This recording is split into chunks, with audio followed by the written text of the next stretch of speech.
Пеглите на пареја се загреани, а лиштата подготвени за пеглање, штипките наредени, ножевите наострени, сукалата и тавите спремни за готвење. Но ако некој очекува дека за пеглите и за сукалата, како што е вообичаено, ќе се фатат жени, тоа овој пат не беше така. И мажите можат да готват, да пеглаат, да ги забавуваат децата. Ова беше мотото на првиот сајм за мажи кој викендов се одржа во Скопје. Жените седеја и гледаа, мажите се фатија за работа.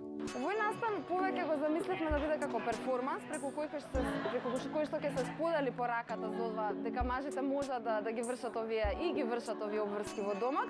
Очекувањата беа дека ќе се пријават мажи и момчиња кои што ќе сакаат да ги надградат своите вештини, а понатаму очекуваме да се отвори дискусија во јавноста.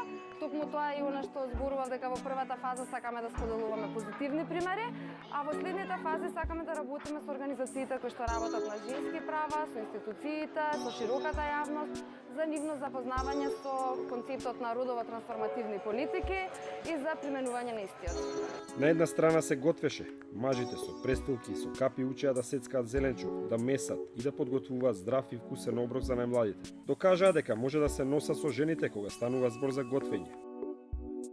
Во друг агол, татковци учеа како најдобро да ги забавуваат своите деца, низ игра, без таблети и компјутери, заедно со децата учеа и се забавуваа. Сметам дека ова е само еден позитивен пример од кој што сите може да научиме како можеме заедно да допринесеме за родова еднакост. Не треба да ги делиме работите на машки и на женски, туку заедно да бидеме еднакви. Најмногу публика сепак имаше на местото каде се пегла и се пружаа штотуку испраните алишта. Мажите учеа како најдобро се местат штипките, како се пегла на пареа, како се прави совршен рап на кошулите и панталоните. Овде мажите најмногу се испотија, но не се предадоа. Можам слободно да кажам, уште од тинејџерски денови работам домашни обврски заедно со мајка ми.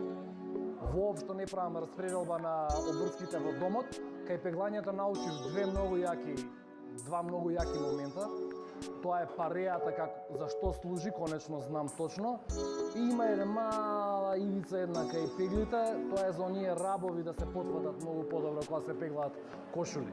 Мажите беа и учители и ученици. Оние поискусните им покажаа на помалку искусните како да се снајдат во кујната или со пеглата. Треба да престана да имаме, различни мислења за тоа дека одредени работи треба да ги прават жените, одредени работи треба да ги прават мажите. Мислам дека сето тоа треба да биде во еден баланс, да се поделат сите тие обврски и нормално сите работи што ги прават жените треба да ги прават и мажите. Жените во светот сочинуваат 40% од вкупната работна сила, но сепак се уште постои традицијата тие да бидат главни готвачи, перачи и пеглачи во домот, иако одат на работа. Но сликата пополека се менува.